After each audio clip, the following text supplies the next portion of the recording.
G'day everyone, HecticMorder here, bringing you a video on general basics on No Room in Hell. No Room in Hell is a zombie game, free on Steam. It's an 8-player co-op with a realistic approach and the survival aspects implemented into it. If you want to play alone or with friends, I highly recommend this game. Now let's get into the video.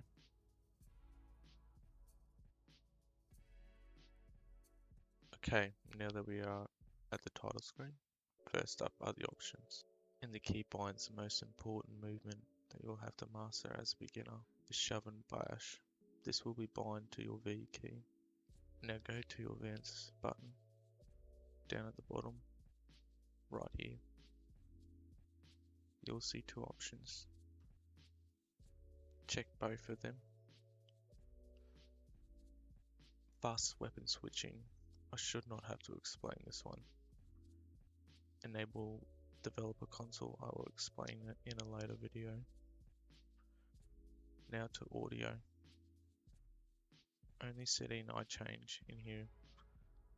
Silence the audio while the game window is in the background, which just means if you are tabbed out the game, audio will be silenced. Good to have when there's lots of players in the server. Now into video. At the bottom, go to advanced and change the settings to suit your PC. Moving on now to voice, which I shouldn't really have to explain. The last settings I will explain more in an advanced tutorial video.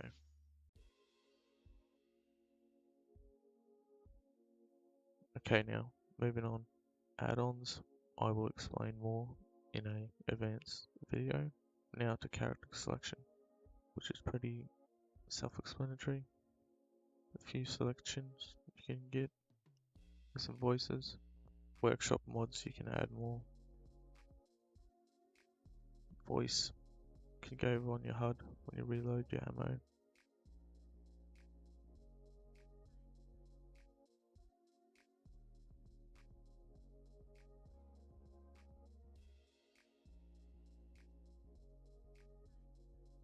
This is where you can just play solo. Most of these maps you won't have. Or you can play with friends, LAN. Alright, before we start looking for some servers, there's two types of game modes you need to get familiar with. The third one, which is not really played in the No Room in Hell community. The two you have available is survival and objective. PvP, the one that I said before that's not played much. NMS is survival. NMO is objective. Now with that out of the way, let's look at some servers.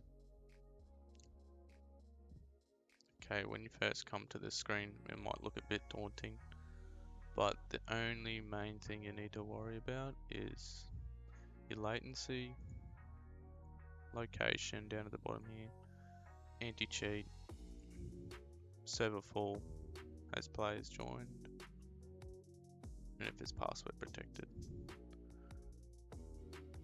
When you want to actually look for a server, which there's quite a few here, you just select on it, see what map type it is, if it's survival or objective, right click it, server info, see who's playing it, how long they've been playing for, just general information. And if you like the server, just right click, add that server to your favorites, so when you come back onto the game, you have it right there. Just select it, double click, and there you go. I'll see you in there. Okay, now let's cover the general basics of the movement.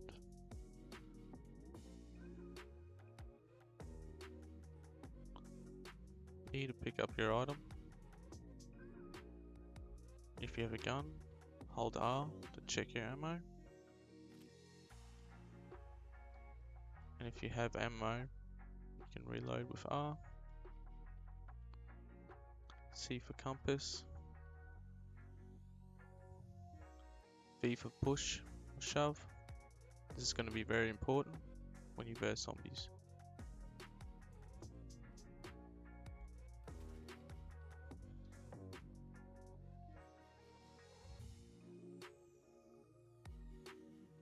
When you commence combat, make sure you go for the heads, because if you hit the legs, it takes a lot longer to kill them. Headshots kill them a lot quicker. You want to be using a push and attack shove technique. You do have stamina, so keep in mind on that.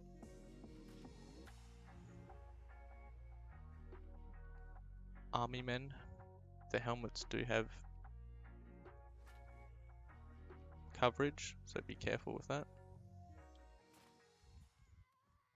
Little kids are weaker and crawlers are weaker. Easy to kill. You have a heavy attack, which can kill zombies in one hit instead of two.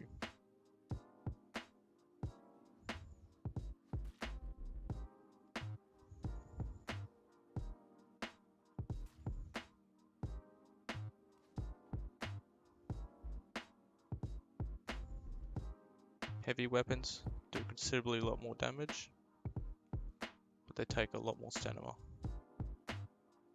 It's advised to use a overhead attack in a good time sequence to not lose too much stamina.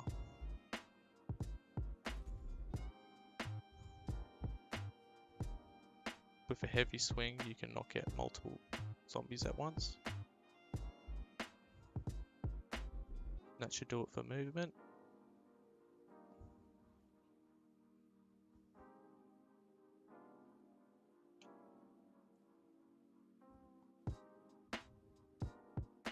Items and weight are paired into themselves. As you can see, shotgun, pipe, a sledgehammer.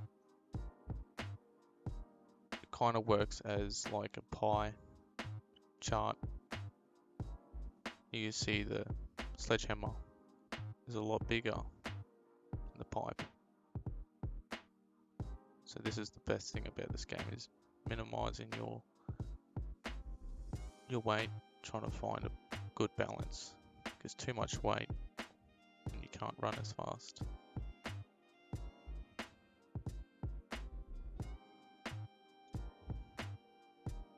But if we take all this out, you notice it's considerably a lot faster.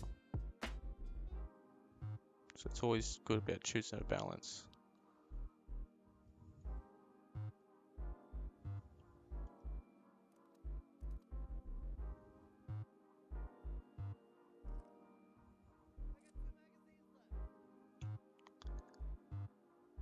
Medical supplies also tie into weight.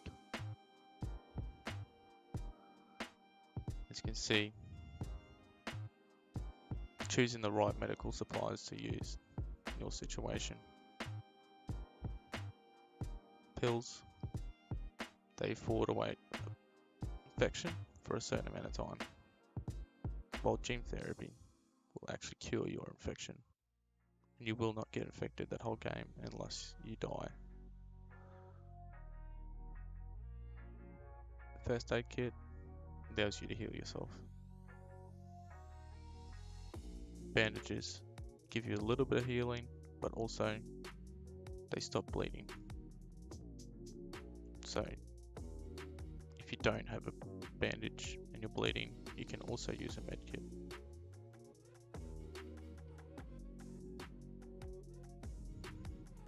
Okay, you've taken some bites, you don't know if you're infected. You might have noticed my screen has gotten a little bit different. The more health you lose, it gets to a point where it's black and white. Some mods allow you to have health indications on servers.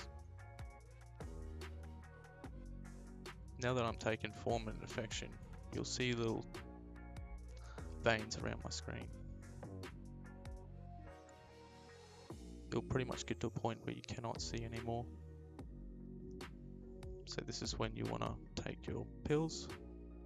This will only last for a certain amount of time. So while you might be going around looking for some gene therapy, taking some pills to avoid it until you can find some, which is very rare in certain maps. Not every map has gene therapy. Also, gene therapy has a random chance of affecting your vision for a certain amount of time.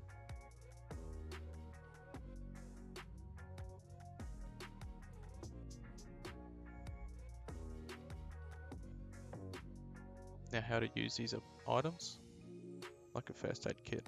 You select it, now it's in your inventory. You just left click once, and it'll automatically do the animation for you.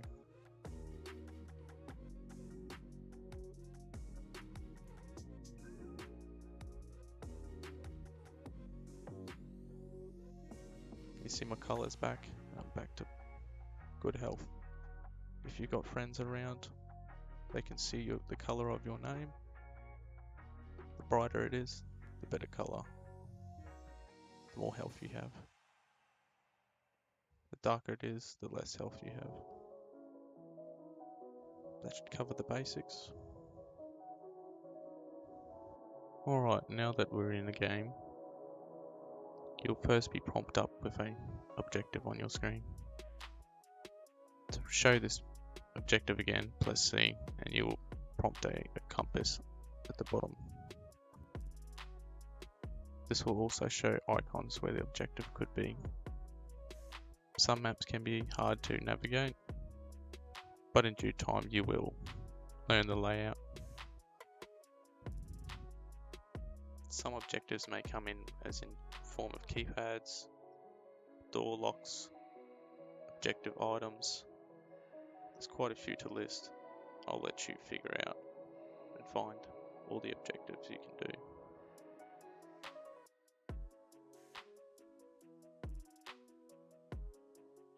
G'day everyone, thanks for everyone that's made it far through this tutorial. Sorry for the mic, I'll make sure to get a better one in the future. I hope this tutorial was informative.